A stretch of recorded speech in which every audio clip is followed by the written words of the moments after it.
Well, the bodies of those children are still in the school. 18 children died in the school, were dead on the scene. 2 more were taken to the hospital and died there. And those 6 adults also who died at the school, their bodies are still there. The shooter was a young woman, a female who was possibly in her teens. They also confirmed the death toll, 3 children, 3 adults, and the shooter, for a total of 7. The shooter in the school lived with one of the victims. We can't protect our children in schools. Then who can we protect?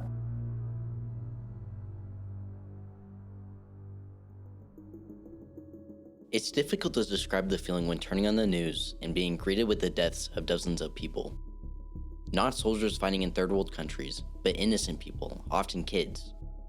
While trying to comprehend the heartbreak of the families, friends, and the rest of the nation, you can't help but to stop and ask, why? Why did this happen? The Columbine Massacre on April 20th, 1999 in Littleton, Colorado was considered the first and most significant school shooting in America to date. Eric Harris and Dylan Klebold planned to murder more than 250 of their classmates and teachers. Their goal was not just to shoot up the school, but to commit mass murder on a scale that has never been seen before. The pair had meticulously planned the attack for over a year and had amassed an arsenal of weapons, firearms, and explosives. They had intended to cause even greater devastation by detonating bombs in the school's cafeteria during lunchtime, but when the bombs failed to detonate, they resorted to shooting their victims instead. They had prepared 99 improvised explosive devices in total. The 2 teenagers killed 12 students and 1 teacher before taking their own lives. After the massacre, investigators found journals and videos made by Harris and Klebold that detailed their motives and plans for the attack. Both Harris and Klebold had a history of mental health issues and were reported to have been bullied by peers at their school.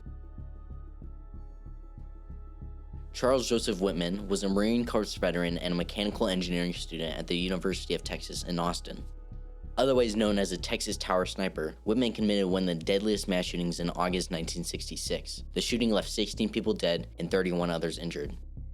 In a letter written by Charles before the massacre, he expresses confusion and lack of understanding about his thoughts and actions. He acknowledges that he is supposed to be an average, reasonable, and intelligent young man, but lately has been plagued by unusual and irrational thoughts that make it difficult for him to concentrate on important tasks. Whitman goes on to reveal that he had seen a doctor at one point, but did not continue with any treatment or support. He describes his mental turmoil as seemingly unmanageable and expresses a desire for an autopsy to be performed after his death to determine if there was any physical cause for his struggles. Whitman confesses his intent to kill his wife, Kathy, and suggests that he is prepared to die himself. He believed that his mother had not enjoyed life to the fullest, and that his wife had been an excellent spouse to him. He admits to loving his wife dearly, and acknowledges that there's no rational reason for his actions. Instead, he cites a lack of desire to continue living in a world that he does not consider worth living in, and a desire to spare his wife and mother from facing the potential embarrassment and suffering that his actions may cause. Whitman's note provided some insight into his state of mind at the time of the shooting. Here we see Charles Whitman, who is not only perfectly normal, but was an extremely intelligent individual. There wasn't a declared motive, but it is clear that there wasn't a need for one. Whitman was convinced to pursue his actions, but he was just as confused as why he acted like this. Doctors later discovered that Whitman had a brain tumor, which is likely to have contributed to his violent behavior. The day was April 16th, 2007, when the Virginia Tech community was shattered by a tragedy that would leave an indelible mark on the country. On that day, Seung-Hee Cho, a South Korean-born American, committed one of the deadliest mass shootings in American history. Cho had a history of severe mental illness, including anxiety and depression, which had been reported to the university's counseling center. Despite this, he did not receive the necessary support and treatment he needed, and his behavior became increasingly erratic and concerning. His disturbing writings and plays alarmed his teachers and classmates, but nothing was done to intervene and prevent the tragedy that was to come. In 2005, Cho was detained for psychiatric evaluation and found to be in imminent danger to himself due to his mental illness. He was ordered to undergo outpatient care, but there are no records of whether he was receiving any psychiatric medication. Virginia law on mental health disqualifications for firearms purchases was not sufficient to prevent Cho from obtaining the guns he used in the shooting, as he did not fall under the categories that would warrant notification to the state police. Cho was able to legally purchase 2 handguns, despite failing to disclose information about his mental health history on the background questionnaire. On the day of the shooting, Cho first killed 2 people in a dormitory before continuing to Norris Hall, where he took the lives of 30 more people before taking his own life. The tragedy left 32 people dead and many more injured.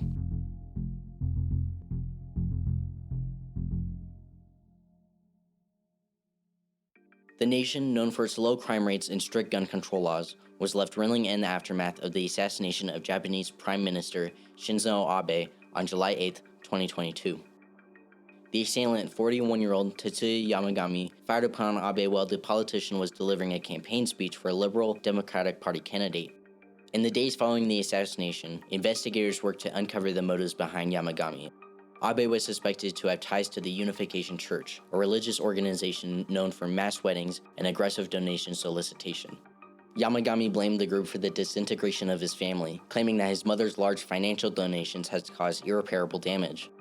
Estimates suggest that she donated close to 100 million yen, or 756,687 United States dollars. Yamagami was able to build a functioning firearm using materials that were purchased 100% legally.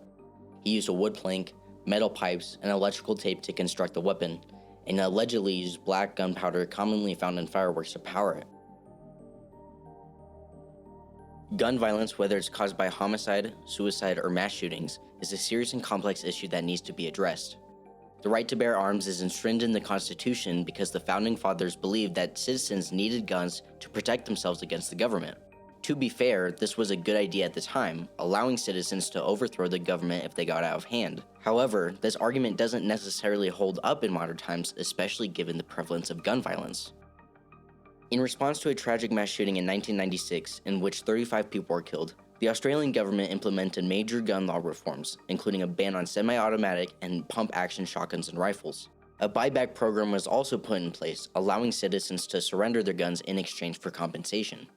In addition to reducing the number of mass shootings, the gun law reforms in Australia also led to a significant decline in firearm deaths, particularly suicides. Prior to the reforms, there were 13 mass shootings in Australia over an 18-year period. After the reforms were implemented, there were no mass shootings for more than a decade. Rates of total firearm deaths, firearm suicides, and firearm homicides all accelerated in their existing rates of decline after the gun law reforms.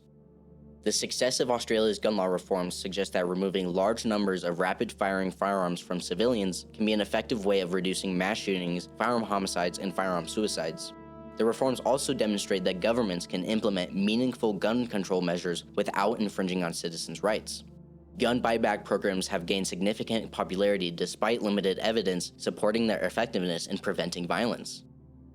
These programs are politically and practically feasible due to high public support, low cost, and local control, unlike many other violence prevention efforts that face political debates and financial constraints. The appeal of buybacks lies in their visible and immediate results, as surrendered guns serve as tangible evidence of success, unlike other complex intervention strategies or policy changes. If implemented, a large-scale buyback program in the United States would resemble those in other countries like Australia, Brazil, New Zealand, and the United Kingdom. These countries implemented mandatory buybacks alongside new restrictions on firearm ownership. However, the scale of a U.S. program would likely be much larger, given the significant number of firearms categorized as assault weapons. While evidence suggests that national bans and buybacks have led to reductions in firearm violence in other countries, it is challenging to compare these with U.S. buyback programs due to their limited scope, voluntary nature, and lack of accompanying bans on targeted firearms. As humans, it's natural for us to search for quick solutions to complex problems. We often fall into the trap of blaming inanimate objects for the ills of our society. When it comes to gun violence, the immediate response is to restrict access to firearms. However, we need to acknowledge that firearms are just tools. They are neither good nor evil. They are simply instruments that can be used for both good and bad. Rather than addressing the symptom of gun violence by imposing more restrictive barriers to access firearms, we need to address the root cause of the problem, the human factor. Those who intend to cause harm will find a way to do so, regardless of how difficult it may be to obtain firearms.